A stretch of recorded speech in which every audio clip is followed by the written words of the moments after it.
ನಮಸ್ಕಾರ, ನಾನು ನವಿತಾ ಜೈನ್. ತೈವಾನ್ ಮೇಲೆ ಚೀನಾ ಕ್ಷಿಪಣಿ ದಾಳಿಯನ್ನ ನಡೆಸಿದ್ದು ಅಮೆರಿಕ ಸ್ಪೀಕರ್ ತೈವಾನ್ ನೆಲಕ್ಕೆ ಕಾಲಿಟ್ಟ ಬೆನ್ನಲ್ಲೇ ಈ ದಾಳಿಯನ್ನ ನಡೆಸಿದೆ. ತೈವಾನ್ ಮೇಲೆ 2 ಕ್ಷಿಪಣಿ ದಾಳಿಯನ್ನ ಚೀನಾ ನಡೆಸಿದೆ.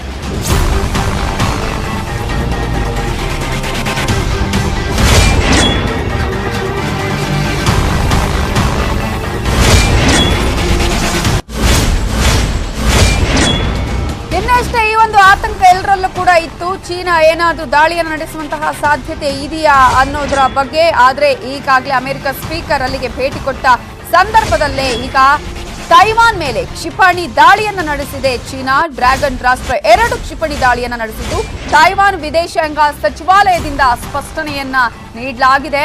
ಚೀನಾ ತೈವಾನ್ ನಡುವೆ ಈಗ ಯುದ್ಧದ ಕಾರ್ಮೋಡ ಈಗ ಇದೆ.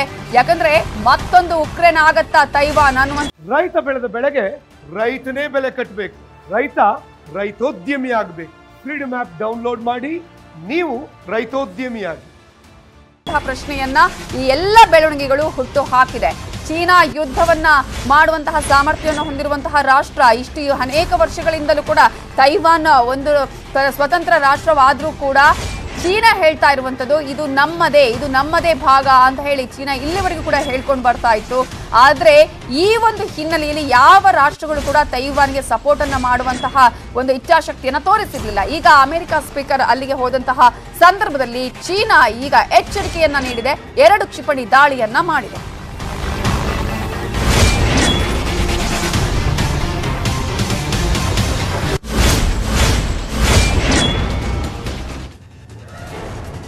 ನಿಮ್ಮ ಮುಂದೆ ನಾವು ಈಗಾಗಲೇ ಯುದ್ಧ ಸಾಮರ್ಥ್ಯ ಚೀನಾಗೆ ಮತ್ತು ತೈವಾನ್ಗೆ ಯಾವ ರೀತಿಯಾಗಿದೆ ಅನ್ನೋದರ ಒಂದಷ್ಟು ಗ್ರಾಫಿಕ್ಸ್ ಹಾಗೆಯೇ ಅಂಕಿ ಅಂಶಗಳನ್ನು ನಿಮ್ಮ ಮುಂದೆ ಇಟ್ಟಿದ್ದೀವಿ.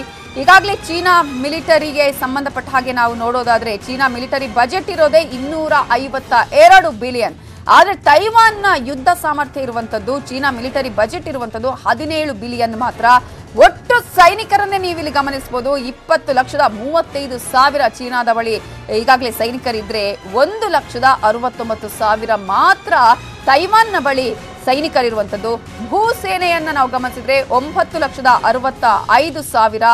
ಆದ್ರೆ ತೈವಾನ್ ಬಳಿ ಇರುವಂತದ್ದು ಕೇವಲ 94,000 ಸೈನಿಕರು ಇರೋದನ್ನ ನಾವಿಲ್ಲಿ ಗಮನಿಸಬಹುದು. ಭೂಸೇನೆಗೆ ಸಂಬಂಧಪಟ್ಟ ಹಾಗೆ ನೌಕಾಸೇನೆಯಲ್ಲಿ 2,60,000 ಆದ್ರೆ ತೈವಾನ್ ಬಳಿ ಇರುವಂತದ್ದು ಕೇವಲ 40,000. ವಾಯುಸೇನೆಯನ್ನ ಗಮನಿಸಿದ್ರೆ 3,95,000 ಆದ್ರೆ ಇಲ್ಲಿ ಕೇವಲ 35,000. ಮೀಸಲು ಸೇನೆಗಳು 5,10,000 ಆಗಿದ್ರೆ ತೈವಾನ್ ಬಳಿ ಇರುವಂತದ್ದು 1,65,700. ಯುದ್ಧ ಟ್ಯಾಂಕ್ಸ್ಗಳು 5,400 ಆದ್ರೆ 650 ತೈವಾನ್ ಬಳಿ ಇದೆ. ಏರ್ಕ್ರಾಫ್ಟ್ 3,227 ಆದ್ರೆ 504 ಇದೆ. ಸಬ್ಮರೀನ್ಸ್ 59 ಆದ್ರೆ ತೈವಾನ್ ಬಳಿ 4 ಇದೆ. ಯುದ್ಧ ನೌಕೆಗಳು 86 ಆದ್ರೆ 26 ಮಾತ್ರ ತೈವಾನ್ ಬಳಿ ಇರುವಂತದ್ದು. ಆರ್ಟಿಲರಿ ಗನ್ಸ್ 9,834 ಇದೆ. ಚೀನಾ ಬಳಿ 2,093 ಮಾತ್ರ ತೈವಾನ್ ಬಳಿ ಇದೆ.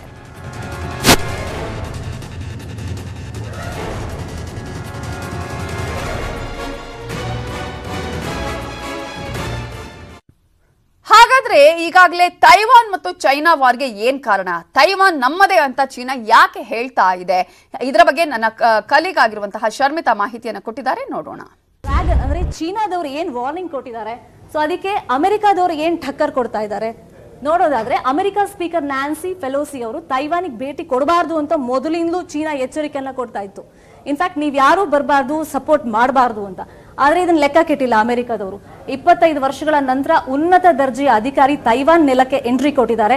ಇದು ಏಷ್ಯನ್ ಕಂಟ್ರೀಸ್ ಭೇಟಿ ಅಂತ ಅವ್ರು ಹೇಳಿದ್ರೂ ಕೂಡ ನ್ಯಾನ್ಸಿ ಅವರು ಈ ಬಾರಿ ಬಂದಿರೋದು ಎಸ್ಕಾಟ್ ಮೂಲಕ.